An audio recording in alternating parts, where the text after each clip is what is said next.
Today I want to share with you my new travel watercolor paints. These are from Professional Series for Winsor & Newton, Daniel Smith, and Hoagland Watercolors.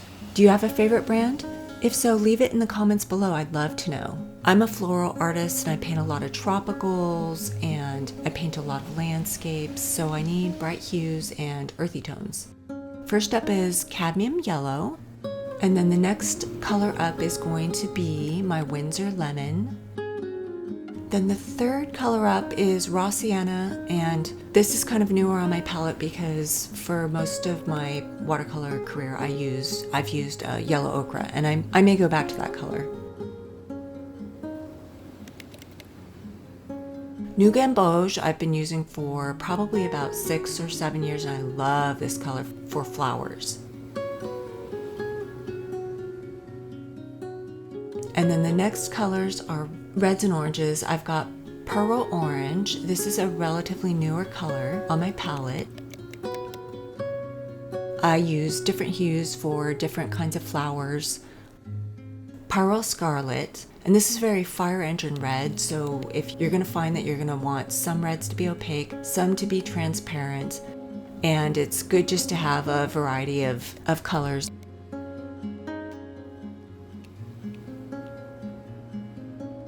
Alizarin Crimson I tend not to use as much in florals, and I think I'll make a video about that at some point.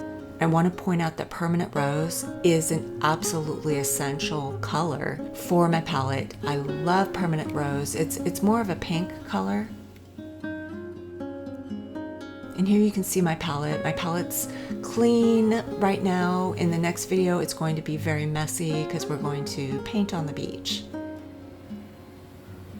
Okay, Opera Pink is another pink. Oh my gosh, I love this color. Very essential for floral artists. And I think you can see that some of these colors, they go on a little bit more transparent and you can darken them up. And then Bright Rose is an interesting tone. This color here, I don't use it as much, and I find that it's a little bit cooler to use. Experiment with these pinks and reds to find out which ones you like. Carbazole Violet is a very, very intense paint, and I love this color to mix it with other tones to get dark shadows. And then my next violet is going to be a Winsor & Newton color, and this color right here, I want to say that it's been corrupted by the Carbazole Violet. I don't think I have an accurate color swatch.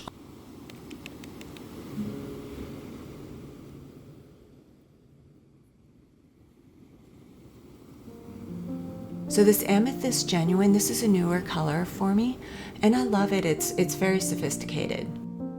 And then Perylene Violet, I've been using this as well. It's a little bit newer. Winsor Cobalt Blue, I love these different blues coming up in landscape and seascape palettes. I kind of alternate blues through my different paintings, and I like that because you end up not having the same look for every piece. And I'm sort of a sucker for blues, so I tend to try out a lot of different blues for different brands. I want to let you know that almost all of these paints you can mix. I love color and I love seeing other artists use color, so if I see another color being swatched in another YouTube video, I'll go and I'll buy that paint and I'll try it out myself and I'll see what I like and what I don't like.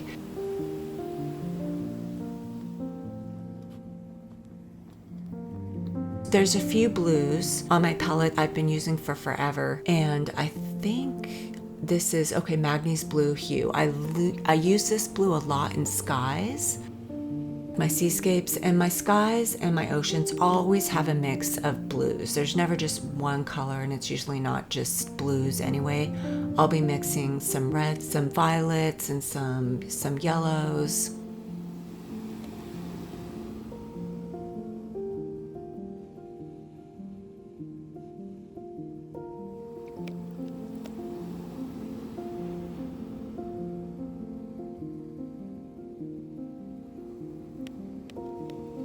I like having a few different greens on my palette because when you've got to make a lot of greens in a painting, it's just sometimes easier to do that if you have a couple different options. You can mix a lot of blues and yellows, you know, get your greens that way as well.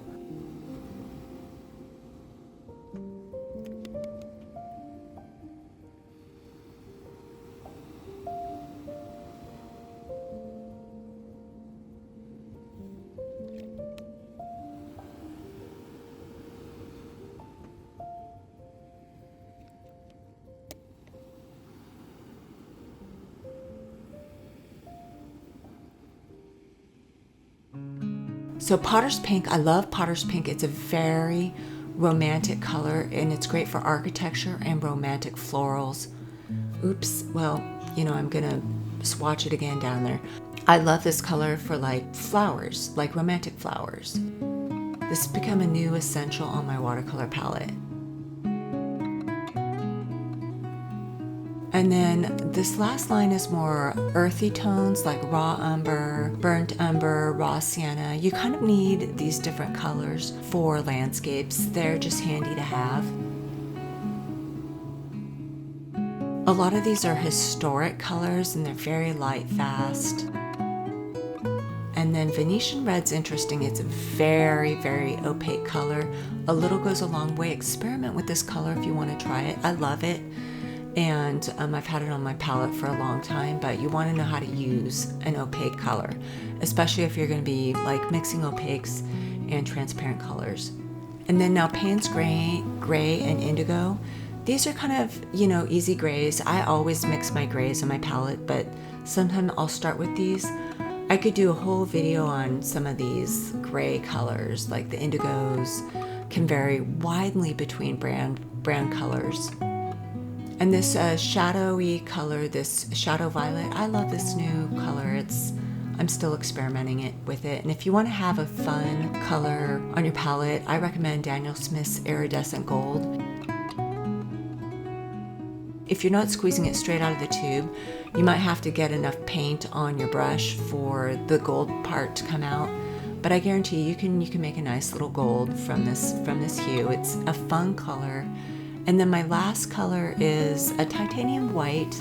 You can just sort of rescue a painting if you need a little bit of extra white. These are the results. A last look at my palette while it's still clean. Please subscribe if you like my video.